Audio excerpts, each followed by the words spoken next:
I want you to do something honest with me for a minute. Imagine you walked out of your business tomorrow. Not a vacation, not a sabbatical, gone for 90 days. No calls, no emails, no decisions. Your phone goes dark. What happens? Be honest with yourself. Not the version you tell people at dinner, the real version. For most business owners I talk to, the honest answer is uncomfortable. Things slip. Customers don't get followed up with. Decisions don't get made. Quality drops. Key relationships go quiet. By day 90, the business is bleeding in places it shouldn't be. And here's the thing nobody is saying out loud. If that's true for your business, you don't own a business, you own a job. A high-paying job. A job you built yourself. A job that pays better than anything an employer would ever offer you. But still, a job. And nobody wants to buy your job. This is the argument almost no founder wants to hear. And it's the single biggest reason small businesses sell for half of what their owners expect. Or don't sell at all. Let me explain what buyers actually see when they look at your business. They don't see what it does. They see what it does without you. Those are two completely different businesses. The first one, the one that needs you in it every day, has a value calculation that most founders find genuinely shocking. The buyer looks at the business and asks one question. If I bought this and the current owner left, what would I actually have? If the answer is a team that runs everything, documented processes, customers who buy from the brand, not the founder, and an operation that keeps growing, they're looking at an asset. They value it on a multiple of earnings. If the answer is a logo and a customer list and a person who can't leave, they're not looking at an asset, they're looking at a hire. You don't pay a multiple of earnings to acquire a hire, you pay a salary, maybe a year, maybe two. That's why founders who think their business is worth 7 figures sometimes get offers that look more like a senior executive's compensation package. The buyer isn't lowballing them. The buyer is correctly valuing what's actually for sale, which is the founder, not the business. I want to be specific about what owner dependency actually looks like, because most founders genuinely don't see it in their own business. It's not just about whether the team can function without you. It's about every place where your judgment, your relationships, or your knowledge is the load-bearing wall. Let me walk through the common ones. Customer relationships. Do your biggest customers buy from your company or from you? When the renewal comes up, do they call the company or your personal phone? When something goes wrong, who do they want to talk to?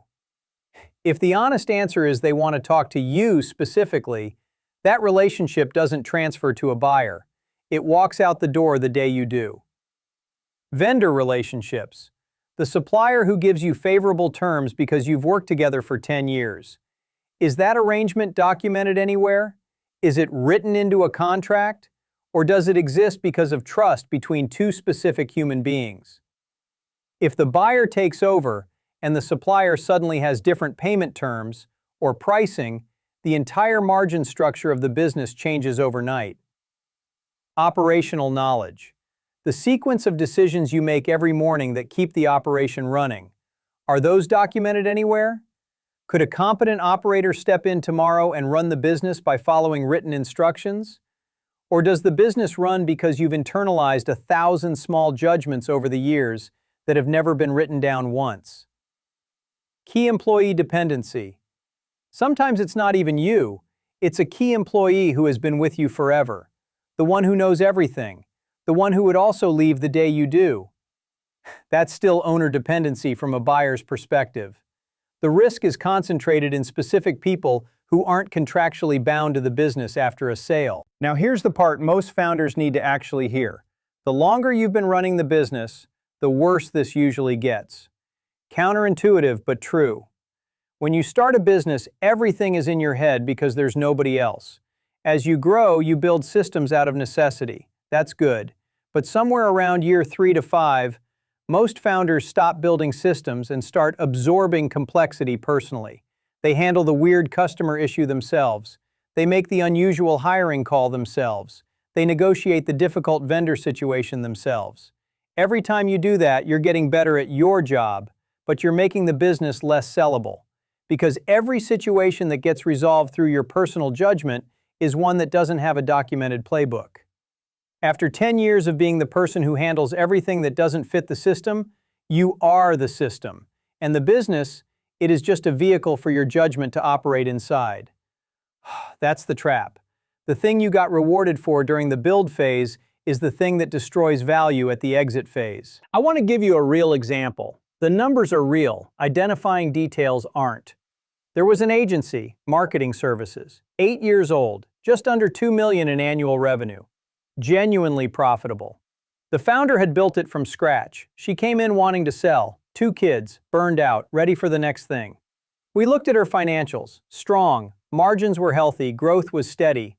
On paper, it was the kind of business that should sell at a 3 to 4 times multiple. Then we looked at how the business actually ran. Every new client pitch, she ran. Every senior creative decision, she made.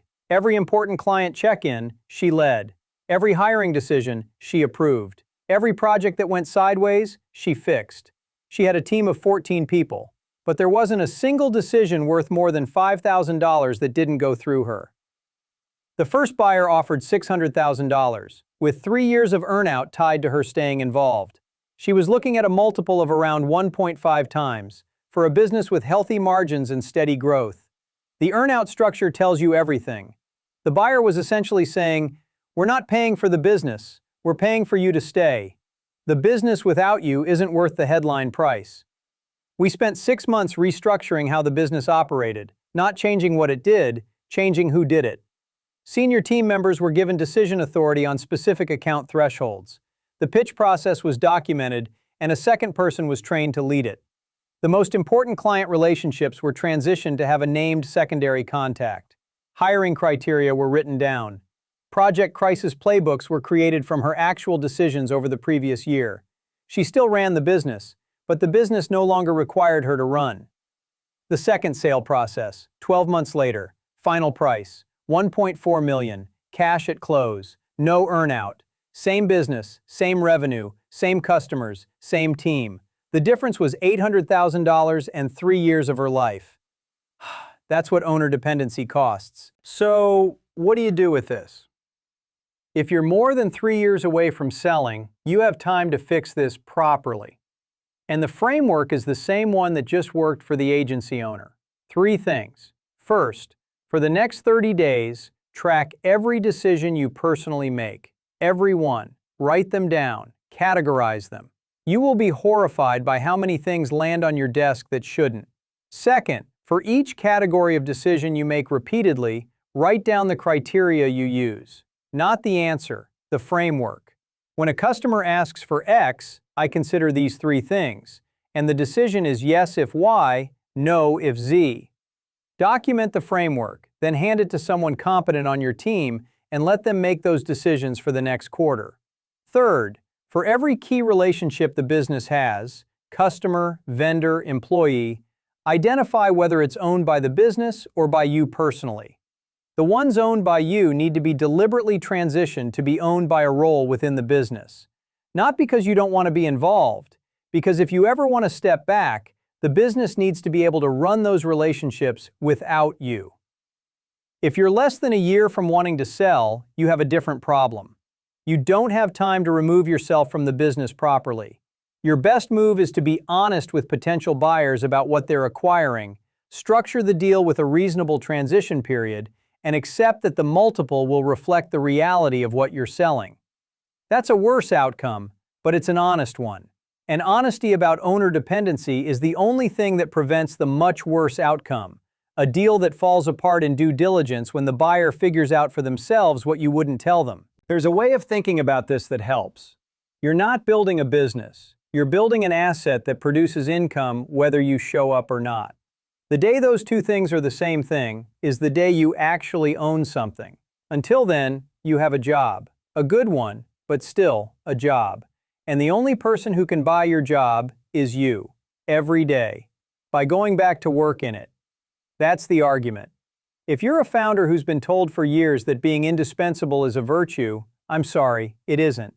Not for the version of you that wants to one day sell, retire, take a long break, Or just stop being responsible for every fire that breaks out before 9 in the morning.